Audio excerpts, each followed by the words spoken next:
I'm much flattered by this presentation. What I will suggest to you is a 50-minute immersion on what a battlefield represents today. What I propose to you is to imagine, to lift the veil, and to show what we thought was altogether vanished after the war, when France had to get the country going again.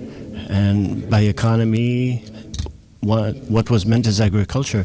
And all of us then thought that apart from some ordnance here and there, most of the battlefield had totally disappeared.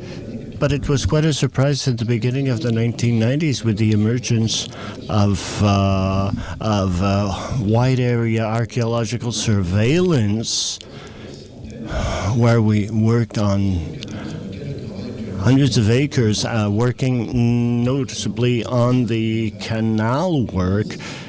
It mobilizes a few hundred archaeologists.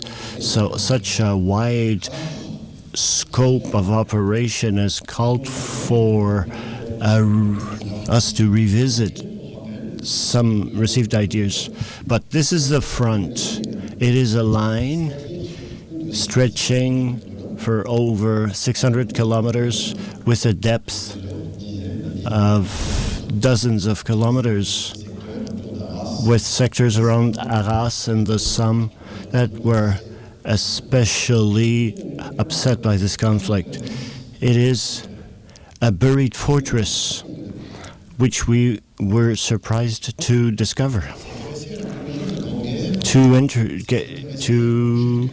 find interest in that is to find interest in an archaeological strata, except that it's a dangerous strata. And I will give you an example of what I mean, which is the reality of our contact with this strata of artifacts. There's over 1 billion of ordnance that has been spent during the conflict. But that billion is not what I'm interested in, but it's that on that billion, and these are official figures, there are 200 million unexploded shells, and 60 million of them being chemical, which are still buried in the ground in France. Now, the miners of our region have to do over 12,000 interventions per year, and they process between 300 and 500 tons of munitions yearly, 80% of which go back to the First World War. So on the infernal triangle between Arras, Lens, and Vimy, it'll take 8 centuries to totally depollute this sector, to get it rid of all munitions. This is a picture I took a few years ago. There was the extension of a zone. So we found the first shell, so we called for the miners, and this is the harvest after a few minutes. So this is a daily occurrence in France. I took this last summer.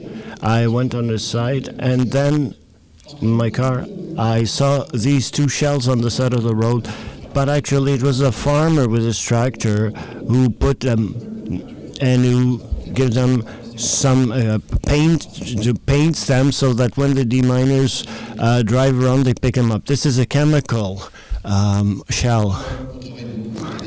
Now we work closely with the deminers. Now they had to process about 10 tons of munitions so far. So when they show up in an archaeological find, now they put the shells aside. Now some they deem too dangerous to be carried on the road, whereas others are more safe.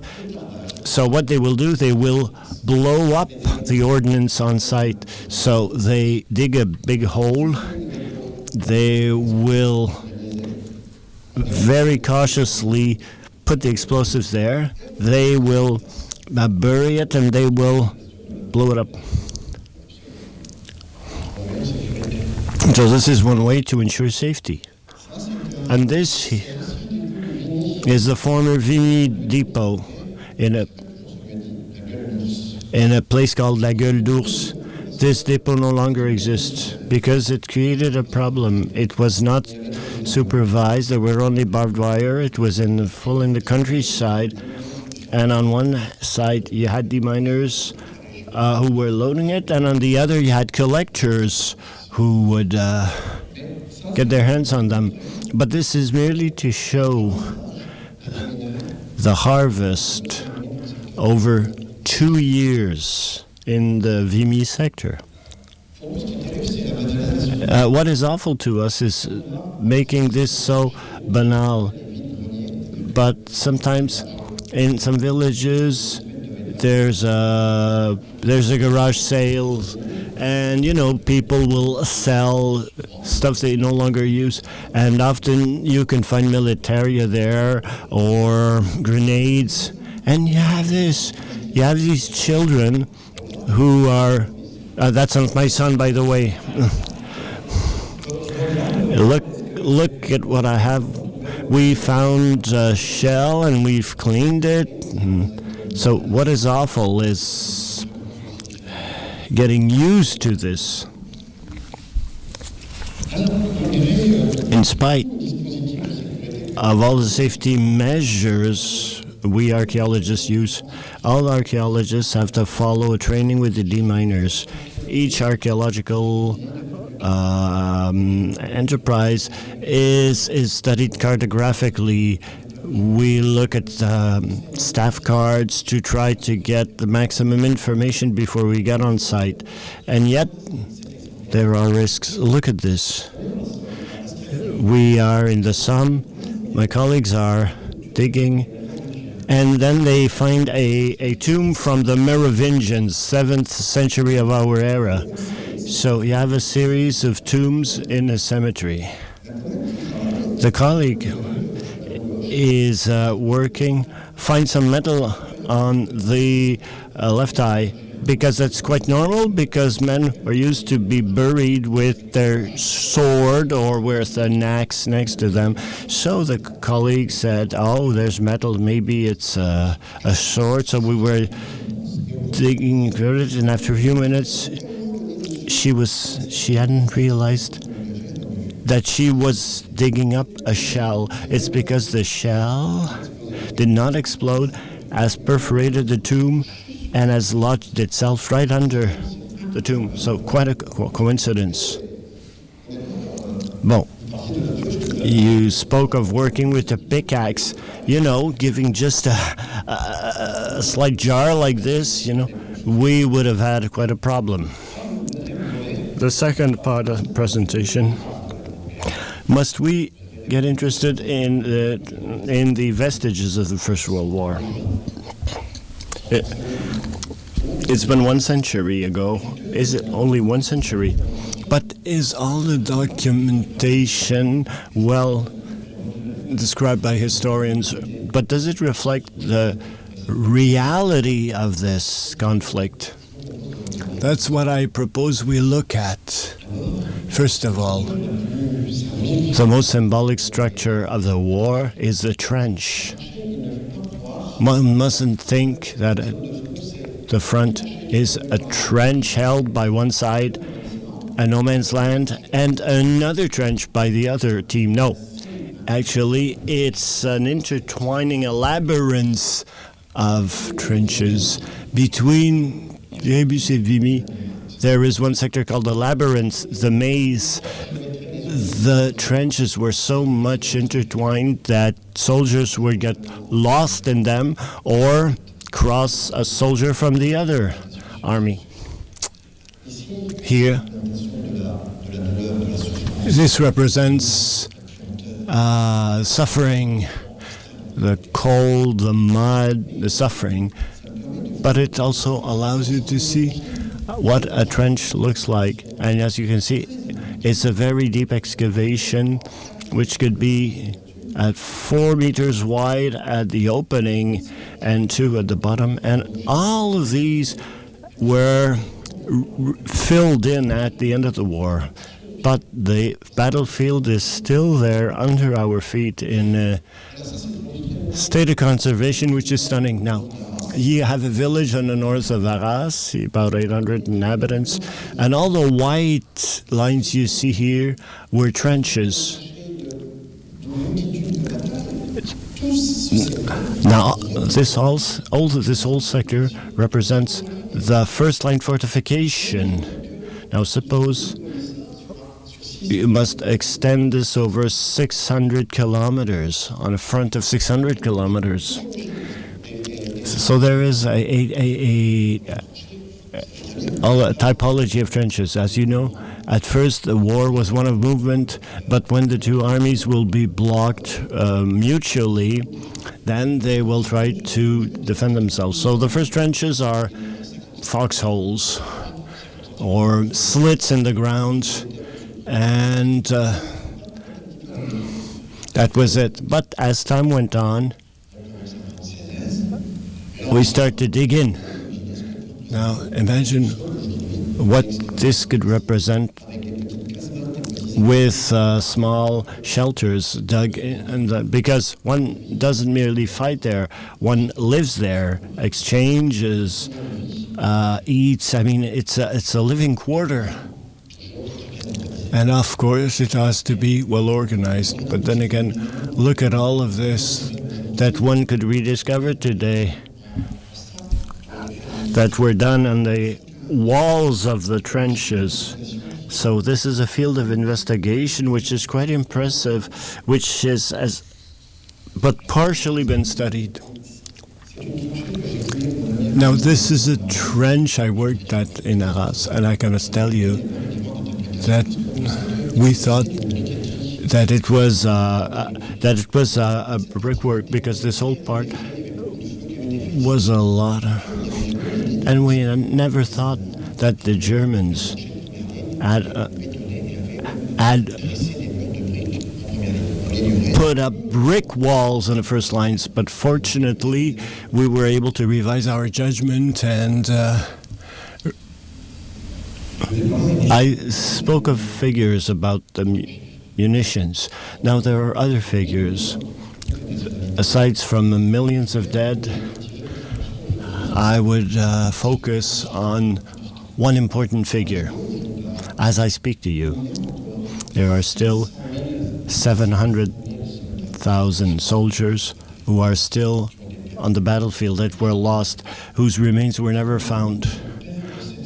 How can one lose 700,000 men? Now this photograph shows you how one can discover. Let's analyze this. A British soldier, he's caught in barbed wire. He's in the no man's land after an assault. And you cannot go get back the dead because you're exposing yourself to be shot. After a few days, the body will decompose and start to rot. Then rats and flies will start feeding off the cadaver, and after a few weeks, the body will disappear. The British have dog tags, which are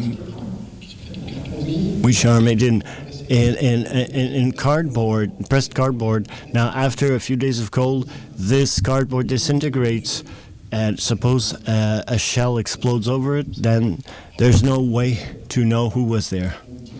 And I will show you how we classify human remains when we do our work. I'm sorry if this sounds trash, but I tried not to censor anything. The first case is, how can one disappear? Here you have the remains of a German soldier, and foreground you have the shell hole that is the soldier was blown by the blast and was covered by the ground raised by the explosion. How can one know this? Well, when I showed you earlier this British soldier who was exposed, and when his fingers start to decompose, but an archaeologist will know right away if the body was exposed to air. But in this case, you see that you have strict connections, meaning that the fingers and the feet are stuck in the ground. The body was immediately fossilized by the soil. This is an anthropological assessment. Now, what we find, what are the remains of the body, is sometimes but a few bones. Let us look at this. These are the human remains, legs, a part of the rib cage, and a part of the cranium. Then you have the shell hole, in which the rest of the rib cage and the rest of the cranium is there. In other words, the soldier was cut in half by a shell. And this too is interesting. All these small bones, yellowish bones, are human remains. We believe it's an effect of the blast, because if a big caliber shell explodes, the temperature will rise from 2,000 to 3,000 degrees. So in the war stories, when the soldiers get over the top, we read that we see uniforms that are fragments of uniforms that fall down like autumn leaves. That's because the bodies are atomized by the heat of the explosives, and these human remains were microfragmented. It's as if someone took a hammer and broke each and every bone. So this is the only remains of a body. And there are other cases. This is that. So these are soldiers who are in the mud, and they're cut in two by a shell, and the feet get stuck in the mud, and there you have very clear cut, as if the legs were cut by a blade, and we know that it was a shell that did it. This too is interesting. After an assault in the no man's land, there can be a few dozen or 1,000 bodies. Imagine after a few days the smell and the psychological impact, because you know your comrades are decomposing before your very eyes. You can imagine how psychologically this could be demoralizing. So we know that there were tacit agreements, implicit agreements between belligerents where they would agree to go recover the bodies.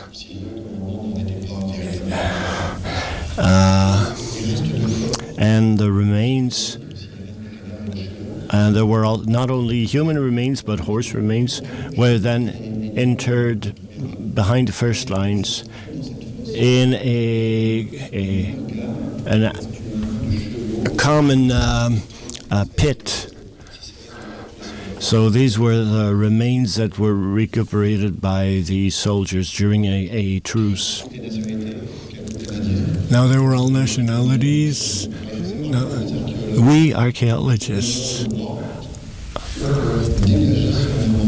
one could only disinter the bodies to identify the nationality. But once the nation is identified, we communicate the War Graves Commission but we don't have the right to disinter bones, but only to free them from the ground. So here is an agent from the World Commission who is helping an archaeologist in his work. Unfortunately, the soldier cannot be identified, but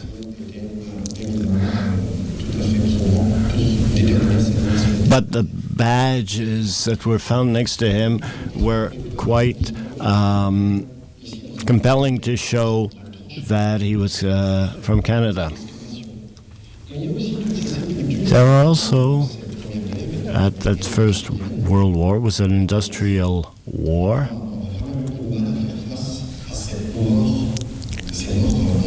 Meant a wholesale death.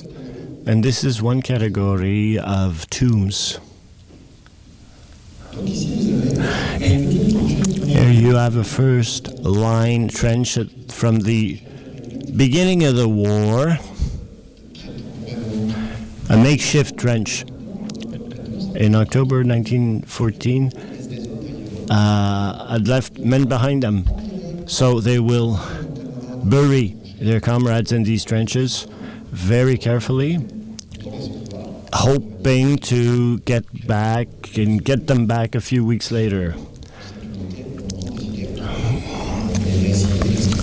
But now one can recognize the Pickelhausen helmets, and there is also some real tombs. Here a hole was dug to put 2 Scottish soldiers with their gas mask, and here another tomb in which a body was deposed. Though these were not things that were done by the book. Normally, these soldiers should have been buried. According to the book. Now, who did this? No one knows.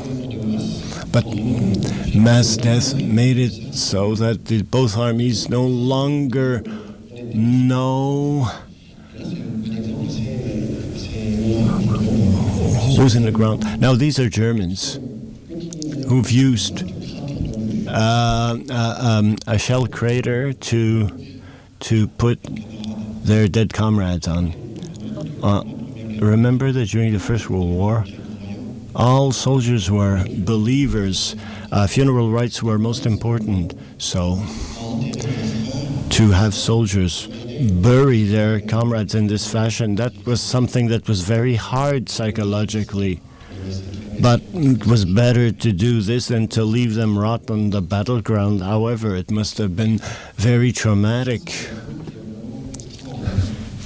This is an extraordinary testimony of solidarity, because to the question is what is the archaeological part in all of this? Now, historians have done some tremendous work. They have explained a lot of things, but when we look at this discovery, when we live to cover, sometimes we discover another reality. Let us look at this together. Now, a great pit was dug for over 20 meters in which men were buried, their head towards the enemy, but look at the position of the arms. Look how they were brought, arms linked.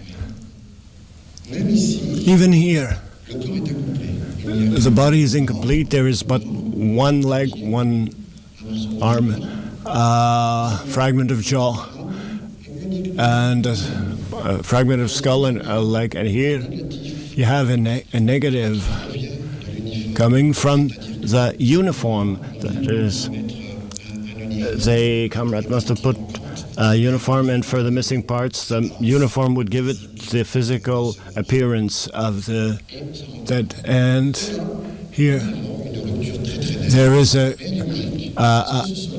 link, because this soldier doesn't belong to the same battalion. The badges found made us know that these were English soldiers from the Lincolnshire Regiment. These, during the Battle of Arras, died, and they lost 42 men that day. 20 of them are buried today in Arras, and 22 had disappeared. We found 19 of those. And what is incredible here is that sometimes I feel I'm walking through a mirror. What I mean by this is the following. when I do archaeological work on Roman or Merovingian, I have no relationship with the individual. To me, this is all technical to properly register what I'm doing and so on. But one is dealing with soldiers from the First World War, and when we can identify them, this is a very powerful feeling which invades us, which I have a hard time describing. So at the eve of this attack, the soldiers posed for a photograph, and of these 42, I will show you a photograph of the soldiers the day before the assault. So the soldiers you found are on the pictures. I don't know who's who because their identity of the soldiers was not on the uniforms, but that was quite a shocking discovery. In the Arras sector again is a burial site. The body was rolled in a tent tarp.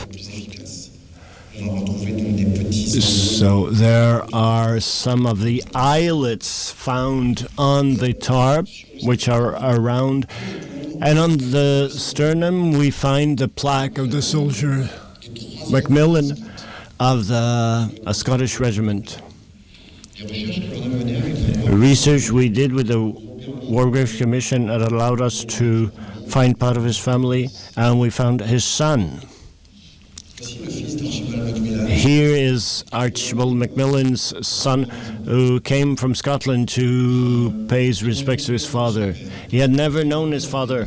He was 2 years old when his father died and had no recollection of him. No photographs. Besides the two last letters the father sent to his wife. And on the body, right here, in his pocket, we have found a small metal box containing a fountain pen and ink. So imagine, you go through the mirror at that point. What is very moving is that 200 Scottish soldiers came to pay tribute to these Scottish soldiers. On that day, we found 3 Scottish soldiers. An archaeologist is a little bit like an investigator. We have to be careful not to interpret too quickly our findings. First of all, we look at the archaeological fact. We try to understand it, we try to determine the context, and then we try to interpret. We have to be careful to things that are misleading. Let's look at this together. There was a grave that was dug in which we put the body of a man with a peculiar position of the arms, like this. So he was probably dragged from behind, and because of rigor mortis, after a few hours, they didn't have the capacity to unfold the arm. And had they tried to, the arm would have shattered. And in his pockets,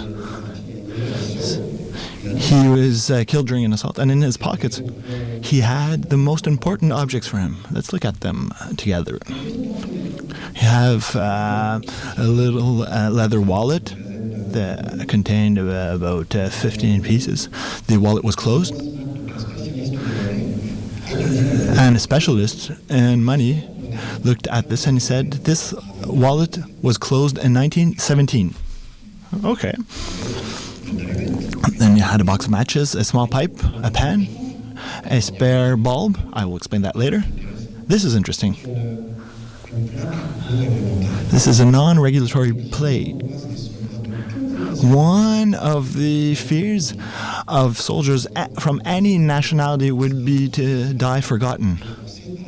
The French, who enjoyed wine, and they would tell their comrades, if I die, drink some wine, put my name and my address in a bottle, and cap the bottle and bury it with me. Like that, I won't be forgotten. a lot of soldiers would create non-regulatory metals that they would keep in their pockets. And this was a risk because on this they had the battalion number and this could reveal information to the enemy. Unfortunately, this German soldier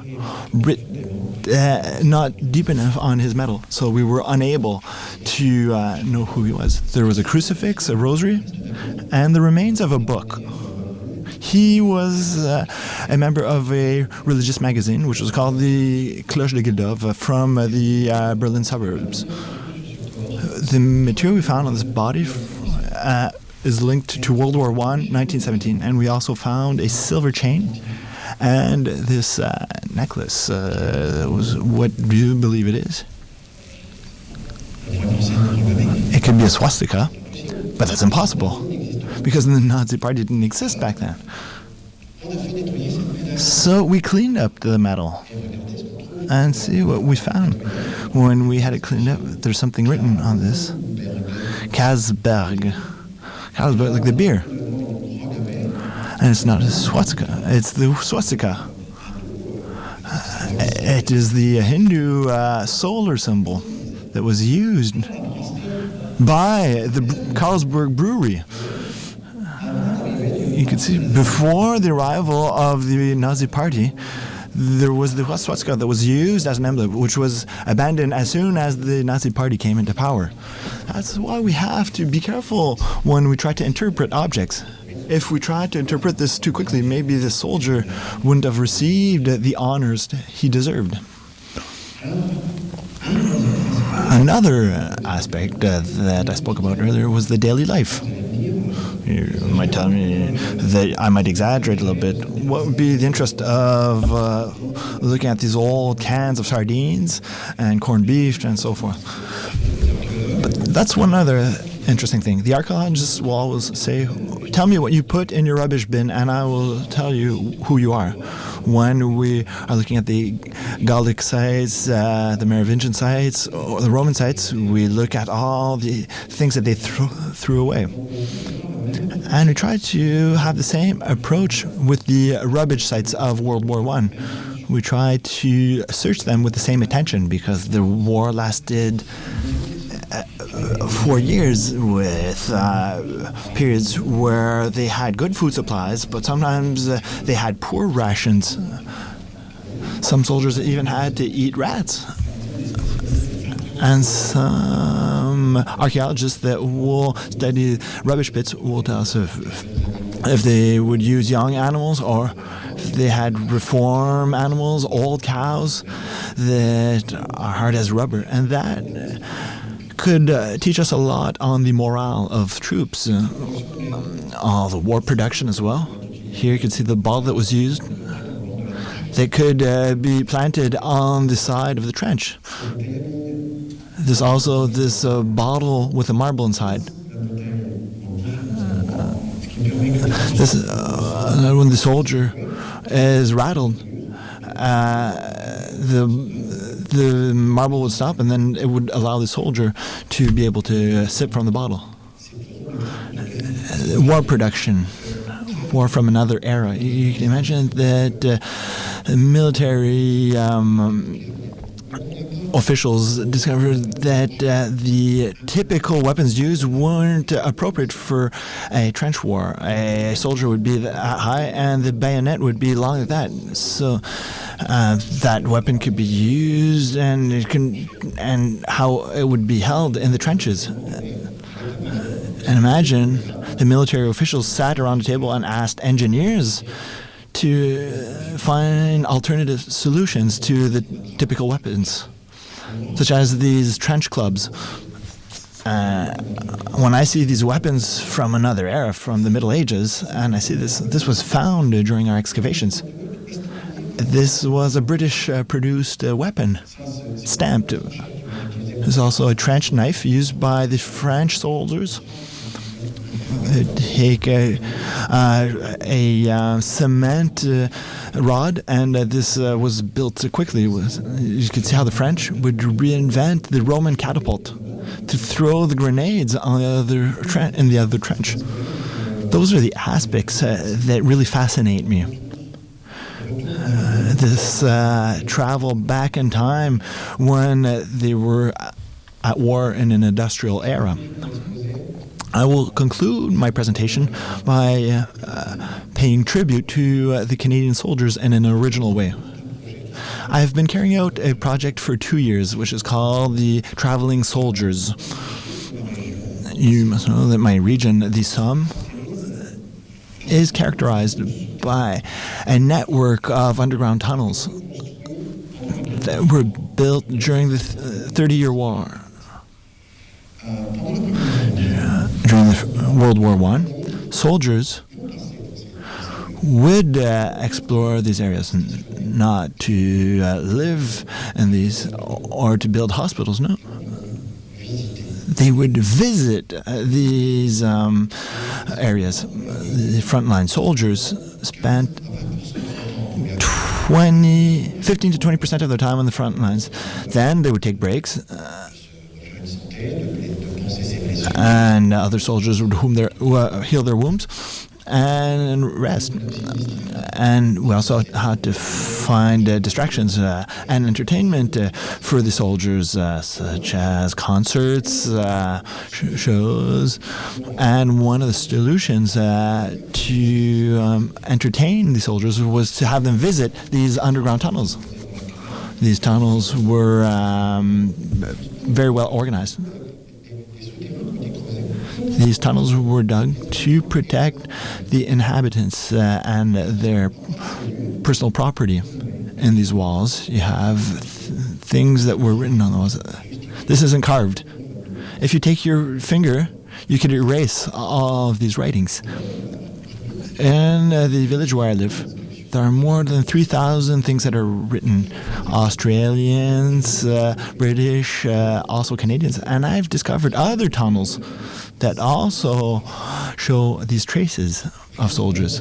These are Australian soldiers that I was able to follow, and I was able to establish the biography of these soldiers. Other areas were visited by a lot of Canadians. I think I recognize Kathy Duggs over there, who helped me a lot to progress in my investigation. I had to have someone that would help me in Canada. So Kathy Duggs from the Toronto Star revealed the existence of these soldiers. I supplied this information, the soldier number, the battalion number, Canada, the date, and we were able to establish the soldier's biography. We were able to find pictures of the soldier. And there's a large quantity of information available. Another example, I won't show all of them to you naturally, but there's a huge potential with this information because soldiers that came from all over the world, and even when I came here, I realized how far Canada is from France, and I could imagine all the soldiers that came to Europe to wage battle on the old continent. And they also left traces of their passage. I will end on this picture. And you would probably like to know that I know some tunnels where there are hundreds of soldiers that wrote their information. And there's a lot of work to be done. I have a young student from the University of Amiens who's started to inventory all of this and archive this information. But maybe other people could be interested in helping me in researching all this information. I have taken pictures, but I haven't even tried to start to identify these soldiers. There's a huge potential with this information. If you'd like to learn a little bit more, all of what I've said are in 2 books, one in French and the other in English. They are easily available on internet. I can't say it, but since I work for the French government and I'm a public servant, I can't sell the books. That's how things are. And I don't make any profit of the proceeds either. I hope my presentation was clear enough, and I hope I was able to shed a little bit of light on one aspect that is not very well known about World War I. The battlefield is still under our feet and is just waiting for us to do some excavation work and respect what happened. Thank you for your attention.